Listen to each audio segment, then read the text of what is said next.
The cold, conditioned air of the United States District Court for the District of Columbia felt unnaturally still, a stark contrast to the turbulent legal and political currents swirling around the case of Tech Alliance v. Department of Commerce. Every seat in the gallery was occupied, a mosaic of sober suits, crisp press credentials, and the tense faces of concerned citizens. The room, paneled in dark, solemn wood that had absorbed a century of whispered arguments and momentous decisions, seemed to be holding its breath. At the plaintiff's table sat John Roberts, a man whose reputation was as meticulously tailored as his charcoal gray suit. He was the lion of the corporate bar, a legal strategist whose preparation was legendary. His desk was an organized fortress of color-coded binders and neatly stacked documents, each one a testament to a mind that left nothing to chance. Across the aisle, at the defendant's table, was Pam Bondi. Her demeanor was a study in controlled calm, where Roberts' space was a display of ordered strength. Hers was one of focused minimalism, a single yellow legal pad, a pen, and a glass of water. She sat with a straight back, her gaze fixed not on her opponent, but on the witness stand, her expression unreadable, a placid surface over what her team knew were depths of strategic calculation. The case itself was a behemoth, a landmark challenge to the newly enacted Digital Sovereignty Act. The law, a sweeping piece of legislation, aimed to impose unprecedented oversight on how technology companies collected, used, and monetized user data. The Tech Alliance, a powerful coalition of Silicon Valley giants, argued that the act was an unconstitutional overreach, a burdensome and technologically naive piece of regulation that would stifle innovation and cripple the digital economy. The government, represented by Bondi as special counsel, contended it was a necessary safeguard for citizen privacy in an age of unchecked digital expansion. For weeks, the trial had proceeded along a predictable, if intellectually rigorous, path. Roberts had been brilliant, systematically dismantling the government's justifications for the law. He paraded a series of experts who testified to the immense technical and financial burdens the act would impose. His cross-examinations were surgical, reducing complex policy arguments to seemingly impractical and illogical conclusions. The media narrative had solidified. The government was on the back foot, its idealistic law crumbling under the weight of pragmatic, real-world scrutiny. Daniel Hayes, Bondi's junior counsel, shifted uncomfortably in his chair beside her. He was young, fiercely intelligent, and deeply committed to the principles of the act, but his confidence had been eroding with each passing day. He watched Roberts, who was currently conducting a redirect examination of his own expert, a celebrated economist. Roberts was masterful, using the redirect to reinforce his points, to hammer home the narrative of economic impracticality. Daniel glanced at Bondi. She was doodling idly on her legal pad, a series of interconnected geometric shapes. To an outside observer, she might have looked disengaged, but Daniel knew better. This was her thinking state, a focused calm that preceded her most decisive actions. Still, he couldn't shake the feeling that they were losing. "He's boxing us in," Daniel had whispered to her that morning over coffee. "Every witness, every piece of evidence, it all leads to the same conclusion. The act is unworkable. He's built a fortress, and we're just lobbing pebbles at it." Bondi had simply taken a sip of her coffee and said, "Fortresses are only effective if the battle is fought on the ground in front of them. Daniel, let him build his walls." Her words were meant to be reassuring, but they had only deepened his anxiety. Now, the moment of truth, or what everyone in the room believed to be the moment of truth, was at hand. Roberts, with a flourish of understated confidence, called his final and most important witness, Dr. Alistair Finch. Dr. Finch was a towering figure in the world of tech ethics, a philosopher king of the digital age. His seminal work, The Algorithmic Conscience, was the intellectual bedrock upon which the Digital Sovereignty Act had been built. His theories on data custodianship and digital personhood were quoted in the legislative text itself. Roberts' strategy was clear and devastatingly effective. He would not attack the man, but the very foundation of his ideas. He would respectfully, surgically demonstrate to the court that Dr. Finch's theories, while noble in the abstract, were philosophically inconsistent and practically impossible to implement. If the intellectual architect of the law could be shown to be standing on shaky ground, the entire edifice would collapse. Dr. Finch took the stand. He was an older man with a shock of white hair and the gentle, thoughtful eyes of a lifelong academic. He projected an aura of quiet authority. Roberts began his direct examination, his tone one of deep respect. He led Dr. Finch through the core tenets of his work, allowing the professor to explain his complex ideas in his own words. It was a masterful performance of Socratic dialogue. Roberts wasn't arguing, he was learning, guiding Dr. Finch to articulate the very principles he intended to dismantle. "So, Doctor," Roberts said, his voice resonating with intellectual curiosity, "if I understand correctly, your concept of data personhood posits that an individual's data is not a mere commodity, but an extension of their identity, and as such, it deserves a similar level of protection and autonomy." "That is a fair and succinct summary." "Yes," Dr. Finch replied, his voice calm and academic. "And the Digital Sovereignty Act," Roberts continued, "attempts to codify this philosophical concept into enforceable law, requiring companies to treat user data with this heightened level of care." "Precisely," Dr. Finch affirmed. "It seeks to translate an ethical imperative into a legal reality." For an hour, Roberts continued in this vein, building up Dr. Finch's theories, elevating them, placing them on a pedestal for all the court to admire. Daniel Hayes felt a knot tightening in his stomach. He knew what was coming. Roberts would now begin his pivot, using Finch's own words to expose the inherent contradictions and real-world impossibilities. He was letting Finch build his own labyrinth, and soon, he would trap him inside it. Daniel scribbled a frantic note to Bondi. "He's setting him up perfectly. We need to object, disrupt his flow." Bondi glanced at the note, then back at her pad. Adding a new series of lines to her geometric design, she gave a slight, almost imperceptible shake of her head. They were to let it happen. Roberts, satisfied that the foundation was set, transitioned smoothly. "Dr. Finch, let's explore the practical application of this. If a user's data is an extension of their personhood, does that imply it can't be used for any purpose the user hasn't explicitly and granularly consented to? For example, aggregated, anonymized data used for traffic pattern analysis. The user hasn't consented to that specific use, yet it provides a public good. How does your framework resolve this?" The questions came one after another, each a carefully crafted paradox. What about data used for medical research? What about algorithms that detect fraud? Roberts was a master of the hypothetical, creating a minefield of unintended consequences and philosophical quandaries. Dr. Finch, for all his brilliance, began to struggle. His answers grew more qualified, more abstract. The clear, elegant philosophy he had described earlier was becoming mired in a swamp of exceptions and complexities. The confidence in the courtroom began to shift palpably. The press scribbled furiously. Roberts' strategy was working exactly as planned. He was showing the court that Dr. Finch's noble ideas, the very soul of the act, were a beautiful but fragile dream, unable to survive contact with reality. Finally, after nearly 2 hours, Roberts concluded his direct examination. He had not raised his voice. He had not been disrespectful. He had simply used the witness's own intellectual framework to tie it into knots. He sat down, giving a subtle, satisfied nod to his team.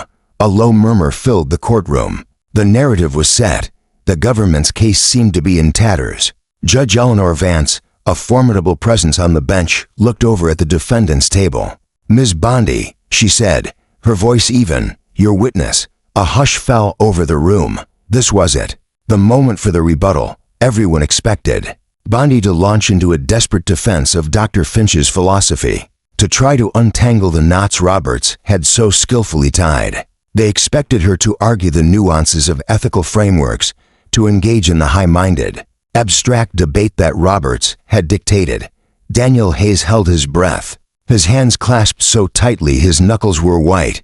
He looked at Bondi, who was now slowly and deliberately putting her pen down. She closed her legal pad. She took a sip of water. Then she stood, her movements unhurried, projecting an aura of complete and utter serenity that felt jarringly out of place. With the tension in the room, she walked towards the lectern, not with the aggressive stride of a prosecutor, but with the calm purpose of a librarian retrieving a book. She arrived at the lectern and adjusted the microphone, the small sound echoing in the silent room. She looked at Dr. Finch, offering him a small, polite smile. "Good afternoon, Dr. Finch," she began, her voice clear and steady. The room leaned in. The reporters had their pens poised. Roberts watched her, a faint, almost pitying smile on his lips. He was ready for the philosophical counterattack, and he had a dozen follow-up questions prepared to dismantle it. Bondi's first question was not about data personhood or algorithmic conscience. It was not about philosophy at all. "Dr. Finch," she said, her tone conversational, "I'd like to take you back about 5 years. Do you recall attending the Global Tech Forum in Geneva in 2018? The question was so unexpected, so utterly out of left field, that it seemed to hang in the air, looking for a place to land. Dr. Finch blinked, momentarily thrown. Yes," he said, his brow furrowing in confusion. "I believe I delivered a keynote address there." Roberts, who had been leaning back in his chair, sat up straight. He shot a quizzical look at his second chair. What was this? He half rose. An objection on his lips. "Objection, Your Honor." "Relevance," he said, his voice laced with annoyance. At the amateurish detour, Judge Vance looked at Bondi, her expression unreadable but her eyes sharp with curiosity. "Ms. Bondi, where are you going with this?" "I am establishing a foundation, Your Honor," Bondi replied, her voice unwavering. "It will become directly relevant to the core of the plaintiff's claims about the impracticality of this witness's work. I ask for a little latitude." Judge Vance considered it for a moment, her gaze shifting from Bondi's calm face to Robert's irritated one. "I'll allow it for now," she said, a hint of warning in her tone. "But get to the point, counsel." Roberts sat back down, a frown creasing his brow. This was a waste of time, a novice's attempt to distract from the central issue. He was unconcerned. Bondi could wander down this irrelevant path for a few minutes, but eventually she would have to return to the philosophical battlefield he had prepared, and there, he was unbeatable. Bondi turned back to the witness. "And at that conference, you presented a paper, did you not? An early version of your theories on predictive data modeling and ethical safeguards?" "Yes, I did," Dr. Finch confirmed, still looking puzzled. "It was a preliminary exploration of the ideas that would later form Chapter 3 of my book." "Thank you, Doctor," Bondi said. "And after your presentation, you participated in a breakout session, a smaller, more intimate roundtable discussion with some of the industry leaders present, correct?" "Yes, I remember that," Dr. Finch said, his memory seeming to clear. "It was a very stimulating conversation. And one of the participants in that specific roundtable," Bondi continued, her voice remaining perfectly even, "was Mr. Julian Croft, the Chief Technology Officer of Omnicorp, was he not?" Omnicorp was the lead plaintiff in the tech alliance, the largest and most powerful company in the coalition Roberts was representing. At the mention of the name, Roberts' posture stiffened. This was still irrelevant, he told himself, but a flicker of unease began to stir within him. He glanced at his client, the CEO of Omnicorp, sitting in the front row. The man's face was a mask of corporate neutrality. "Yes," Dr. Finch said. "Mr. Croft was there. He was very engaged, asked several insightful questions." "Insightful questions," Bondi repeated softly. "And would you say he seemed to understand the technical underpinnings of your proposed safeguards?" "Oh, absolutely," Dr. Finch said, warming to the memory. He had a remarkable grasp of the concepts. He raised some challenges, of course, but he seemed to view them as engineering problems to be solved, not as insurmountable philosophical barriers. Roberts felt a cold knot begin to form in the pit of his stomach. He didn't know where this was going, but he knew, with a sudden gut-wrenching certainty, that it was not a random detour. He subtly signaled to his junior associate to start searching their internal document database for any mention of the 2018 Geneva conference. The associate's fingers began to fly across his laptop keyboard. Bondi now took a step away from the lectern, moving closer to the witness box, creating a more intimate space for the conversation. Dr. Finch, after that conference, did you have any further contact with anyone from Omnicorp? Any follow-up emails? Perhaps a request for your presentation slides? As a matter of fact, yes. The professor recalled. A few weeks later, I received an email from Mr. Croft's office, thanking me for the discussion and asking for a copy of my paper. I was happy to provide it. And you did provide it? Bondi asked. I did. The courtroom was now utterly silent. The abstract, philosophical debate of the morning seemed a distant memory. Every person in the room, the judge, the jury, the press, the public, was focused on this strange, meticulous line of questioning. It was like watching someone assemble a complex piece of machinery, the purpose of which was not yet clear. Roberts' associate was typing faster, his face growing pale. Your Honor, Bondi said, turning to face Judge Vance, I would like to enter into evidence what has been marked as Defendant's Exhibit for 7B. A clerk took a sealed document from Daniel Hayes, who was now watching Bondi with a look of dawning, awestruck comprehension, and handed it to Judge Vance. Another copy was given to Roberts. Roberts took the document, his hands feeling strangely clumsy. He opened the folder. It was a single page, an internal Omnicorp email, dated 3 weeks after the Geneva conference. It was from a senior engineer in Omnicorp's secretive R&D division, known as the Skunk Works. To Julian Croft, the CTO, Roberts read the subject line, Ray, Finch Protocol Analysis. His blood ran cold. He scanned the body of the email. It was a technical assessment of Dr. Finch's theories, but it didn't dismiss them. It embraced them. The email praised Finch's framework as groundbreaking and commercially viable. The final sentence made the air leave Roberts' lungs. It read, preliminary modeling suggests the Finch protocol can be adapted to create a next-generation sentiment analysis engine with unprecedented predictive accuracy. Recommend we move to a proprietary development phase immediately. Roberts looked up from the page, his mind reeling. He felt a wave of nausea. He looked over at his client, the CEO, who was now steadfastly avoiding his gaze, staring at a fixed point on the far wall. The man knew. He had known all along. Objection, Roberts said, his voice coming out louder and sharper than he intended. It cracked slightly. Your Honor, this document, its provenance is questionable. Its internal correspondence, there's a lack of foundation. It was a weak objection, and he knew it. The document had been obtained through a perfectly standard, if little noticed, discovery request filed months ago, buried in a mountain of other procedural filings. His own team had likely signed off on it, deeming it irrelevant to the main constitutional argument. They had been looking for a fight on philosophy, not on their own client's internal research. The foundation was just laid, Mr. Roberts, Judge Vance said, her voice cold and hard. She had read the email, and her eyes, when she looked at him, held a new, steely glint. The witness testified he sent his paper to Omnicorp. This email is dated 3 weeks later and references his work directly. The objection is overruled. The exhibit is admitted. The clerk stamped the document. A quiet gasp rippled through the gallery as the content of the email was displayed on the courtroom monitors. The reporters' fingers flew across their keyboards. In a blur, the story was no longer about an abstract legal theory. It had just become about corporate hypocrisy. Bondi, her face a mask of calm, walked back to the lectern. She had not looked at Roberts once. She had not gloated.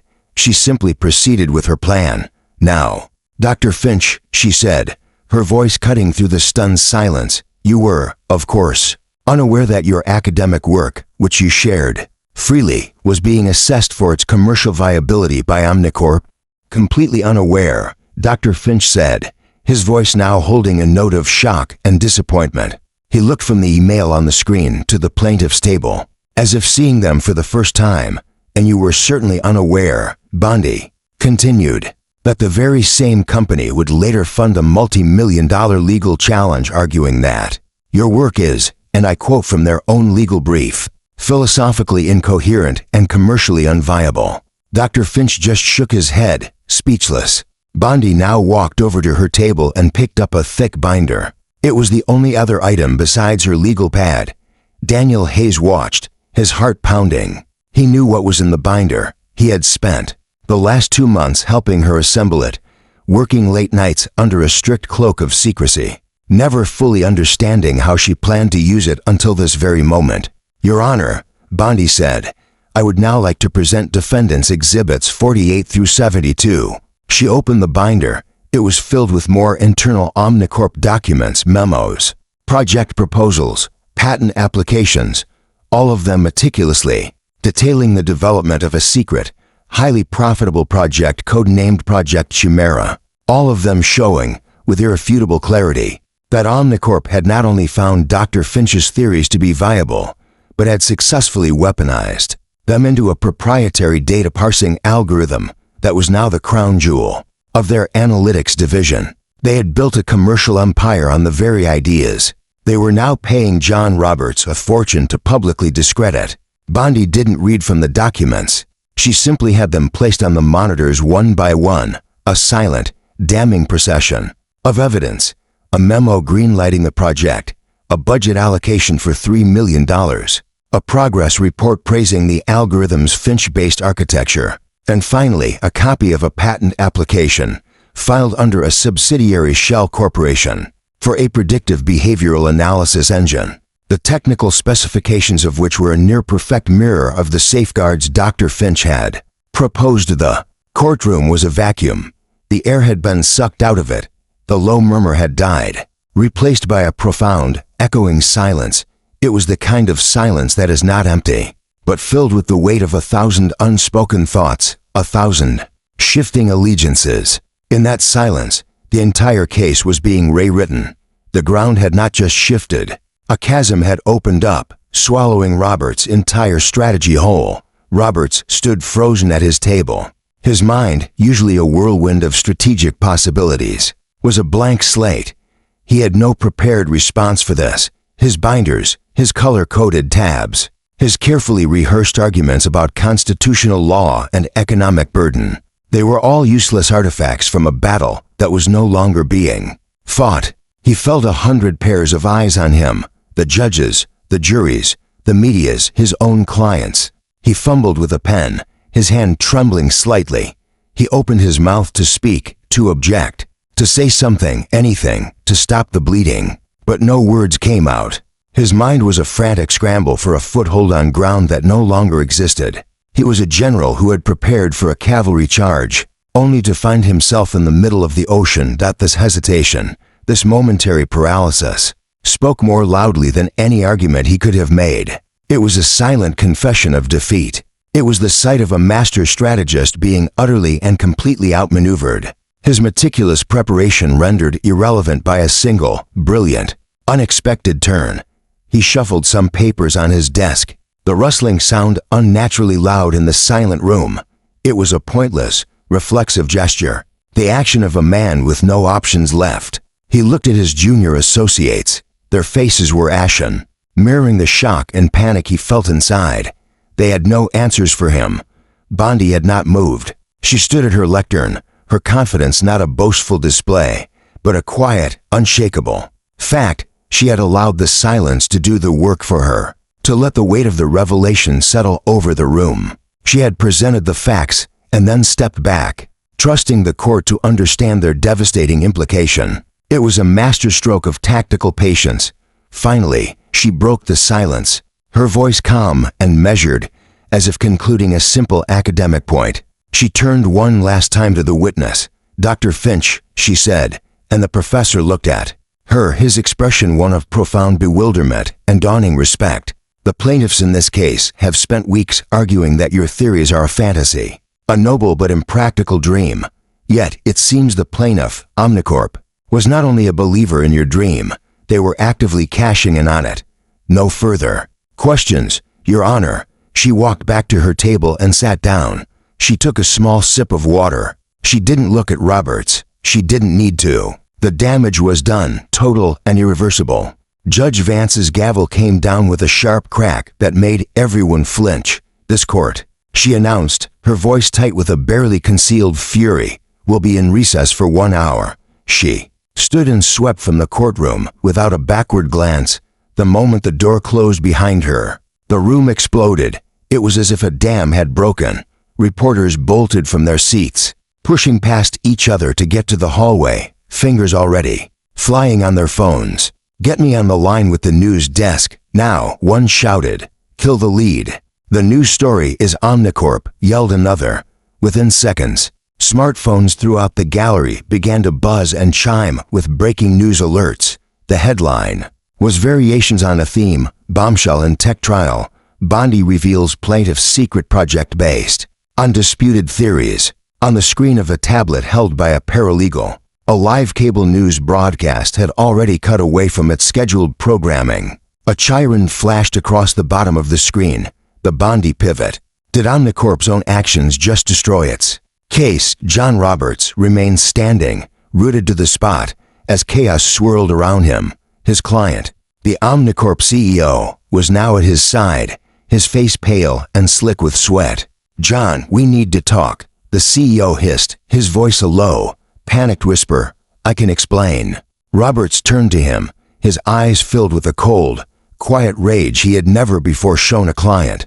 "You can explain," Roberts said, his voice dangerously low. "You let me build a multi-million-dollar legal strategy based on a public position that you knew, for a fact, was the opposite of your private actions. You let me walk into this courtroom and argue that a theory was unworkable while your company was patenting it." The CEO flinched. "We never thought those documents would be relevant." Our legal team cleared the discovery requests. They were focused on the constitutional arguments. "Your legal team," Roberts interrupted, his voice dripping with contempt, "was incompetent. And you were deceitful. You didn't just let me walk into an ambush, you helped build it." He turned away from the CEO, a gesture of finality, and began to slowly, mechanically, pack his briefcase. His fortress of binders now seemed like a monument to his own folly. Each perfectly organized document was a reminder of how thoroughly he had been blindsided. Across the room, at the defendant's table, the atmosphere was entirely different. Daniel Hayes was leaning towards Bondi, his face alight with a combination of adrenaline and sheer admiration. "Pam," he said, his voice barely a whisper. That was incredible. You knew. You had this the whole time. You let him build his entire case, knowing you were going to pull the rug out from under him." Bondi finally allowed a small, tired smile to touch her lips. She looked at Daniel, her eyes conveying the immense pressure she had been under. "A case like this, Daniel, is never one on the train your opponent chooses." Roberts wanted a debate about philosophy. He's brilliant at that. Trying to beat him on his terms would have been a slow, public defeat. We would have argued about the nuances of data ethics while he painted us as out-of-touch idealists. She tapped the cover of the thick binder. The truth wasn't in the philosophy. It was in the payrolls. It was in the patent filings. You don't argue with a man who says a unicorn can't exist. You just open the stable door and let it walk out. Her strategy was now crystal clear to Daniel. It wasn't passive. It was patient. She had absorbed every blow, weathered every attack, all while quietly assembling the one weapon that could bypass all of Robert's defenses. She had identified the opponent's core hypocrisy and made that the centerpiece of her case, changing the entire nature of the legal question from "is this law workable?" to "does this plaintiff have the credibility to even ask that question?" In legal terms, she had laid the groundwork for a devastating argument of judicial estoppel, the principle that a party cannot take a position in court that is contrary to a position they have taken elsewhere. The hour-long recess felt like both a lifetime and an instant. The digital world was on fire. The term Bondi pivot was trending globally on social media. Legal analysts and tech journalists were frantically piecing together the timeline, dissecting the implications. Memes were already circulating. One showed a chessboard with a single queen toppling an entire row of pawns. Another depicted John Roberts meticulously building a house of cards, with Pam Bondi standing by, holding a large fan. The public narrative had been completely rewritten. Omnicorp was no longer the champion of innovation fighting government overreach. It was a duplicitous corporation caught in a lie of its own making. When Judge Vance returned to the bench, the atmosphere in the courtroom had been irrevocably transformed. The energy of a fair fight was gone, replaced by the grim finality of a foregone conclusion. John Roberts stood, but he was a different man. The swagger was gone, the unshakable confidence replaced by a weary resignation. His suit seemed to hang on him differently. His face was drawn and pale. "Your Honor," he began, his voice flat, devoid of its earlier resonance. "The plaintiff would like to request a brief adjournment to consider our position in light of the new evidence presented." It was the closest a lawyer of his stature could come to waving a white flag in open court. Everyone knew what consider our position meant. It meant damage control. It meant frantic calls with the board of directors. It meant trying to find a way to settle, to make this all go away before more damaging revelations could surface. Judge Vance looked down at him, her expression severe. "Mr. Roberts, your client's position seems to have been made quite clear by defendants' exhibits 47 through 72. However, the court will grant a recess until 10 a.m. tomorrow. I suggest you use the time wisely." Her gavel came down again, this time with a note of dismissal. As the court emptied out, Roberts didn't even look at his client. He walked straight out of the courtroom, his team trailing behind him like a defeated army. The press swarmed him, a cacophony of questions. "Mr. Roberts, were you aware of Project Chimera? Does Omnicorp plan to withdraw the lawsuit? How does this affect the rest of the tech alliance?" He ignored them all, his face a stony mask, and disappeared into a private elevator. Bondi and Daniel gathered their minimal materials. As they prepared to leave, a young reporter from a major news outlet, Sarah Jennings, managed to get close. She was known for her sharp, insightful coverage. "Ms. Bondi," she said, her tone respectful. "An incredible turn of events. Was this your strategy from day one?" Bondi paused and looked at the reporter. She offered a brief, professional smile. "Our strategy has always been to present the facts of the case to the court. Today, we were able to present some very important facts." Mr. Roberts seemed completely unprepared for this line of questioning. Jennings pressed gently. He was left without any options. Bondi's gaze was steady. "Mr. Roberts is an exceptionally skilled attorney. His preparation is second to none. But you can only prepare for the case you think you're in. Our duty was to ensure the court was hearing the real case." With that, she gave a polite nod, and she and Daniel made their way through the throng, moving with the same unhurried purpose she had displayed all day. Later that evening, in a hastily convened emergency board meeting held via secure video conference, the CEO of Omnicorp faced the fury of his fellow executives and board members. The company's stock was already plummeting in after-hours trading. The reputational damage was catastrophic. "How could you let this happen?"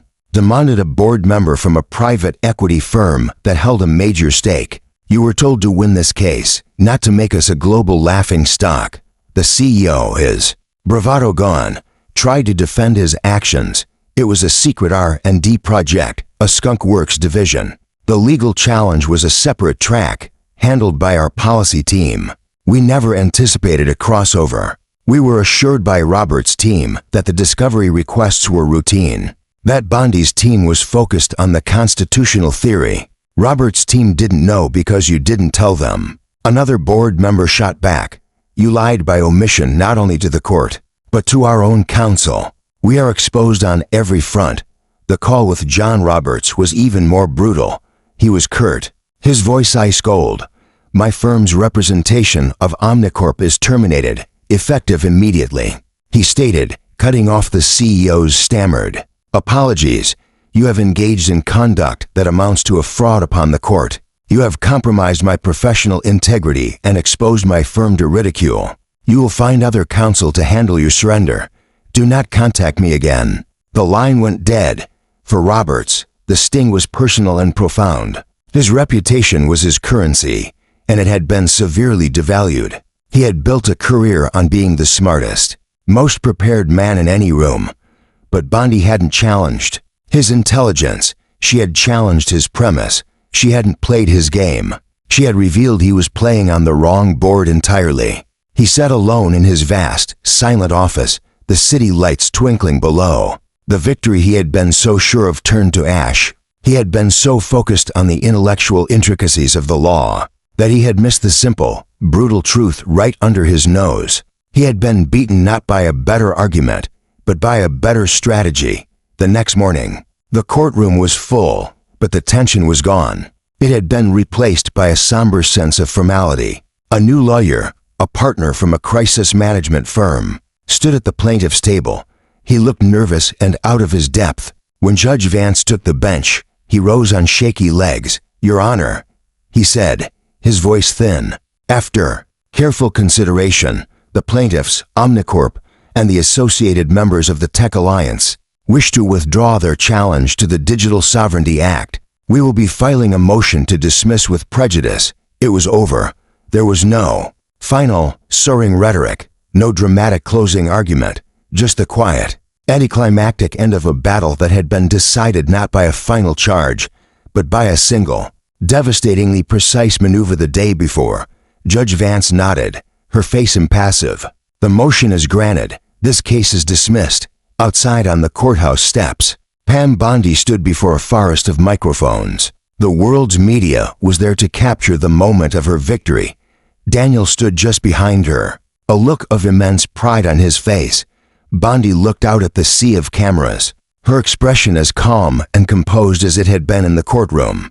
There was no trace of triumph in her demeanor, only a quiet sense of duty done. "Today's dismissal is not a victory for one side over another," she began, her voice carrying clearly in the cool morning air. "It is an affirmation of a simple principle, that the arguments made in a court of law must be grounded in fact and good faith. The Digital Sovereignty Act was designed to protect the privacy of our citizens and to create a framework of accountability for the powerful technologies that shape our lives. The government's position has always been that this framework is not only necessary, but practical and achievable." She paused, letting the weight of her next words sink in. The evidence presented in this case demonstrated that some of the very entities arguing against the law's practicality were simultaneously proving its viability through their own innovation and enterprise. "We are pleased that the plaintiffs have chosen to withdraw their challenge. It is our hope that we can now move forward, together, to implement this important law in a way that fosters both innovation and the fundamental rights of the public." She didn't mention Omnicorp by name. She didn't mention Roberts. She didn't spike the football. Her statement was gracious, forward-looking, and politically astute. She had won completely, and in her victory, she chose to be a stateswoman. As she finished her statement and turned to leave, the reporters shouted questions, but she simply gave a final, polite nod and walked away. The image that would lead the evening news and grace the front pages of the next day's papers was not one of a gloating victor, but of a confident, unshaken leader, a strategist whose brilliant, swift turn had not only won a landmark case, but had reshaped the entire landscape of the debate, leaving her opponents without options, without arguments, and without a shred of credibility. The silence that had fallen in the courtroom when she revealed her hand continued to echo, a testament to a tactical masterclass that would be studied in law schools and political science classes for decades to come. The Bondi pivot was now a permanent part of the legal and political lexicon.